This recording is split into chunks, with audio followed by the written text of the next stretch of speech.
હવે પાછા નીકળી ને અમારે તો આજ આવવાનું હતું. તમારે આવશે મેડમ મુંબઈ? હે ના મારી નહીં.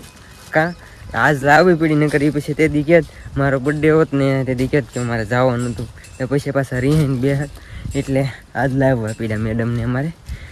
કા આ પાડે તો હવે નીકળી કેમ કે ઘરે તેજી મારે સામાન પેક કરવાનો છે, મોડું થઈ જાય.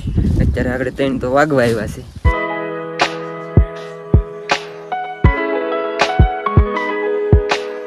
ફેમિલી ભૂગી જશે અત્યારે પાછા ઘરે ને બસ અહીંયા છે. ભાભીની તો થોડોક સામાન લઈ જવાનું છે ને સાંજે વી છે. પરવીન કે અરવિંદ ગમે મૂકવા આવશે તો એ ભાભીને લેતા છે કેમ કે આ બાઇકમાં આર્યનભાઈ બધા તો આવવાના નથી તો મારે પાછું સાંજે નીકળવાનું છે. આવું છે ના તમે જી આવો પછી કહેતી નહીં કીધું નહોતું તો સારું તો થોડોક સામાન છે લઈ જવાનો અહીંથી ભાભીને ત્યાંથી તો બધું લેતો જાઉં ને હજી મારે બધી પેકિંગ કરવાની બધી બાકી છે તો અત્યારે આગળ 4 વાગી જશે હું નીકળું હવે બરાબર. હો હા.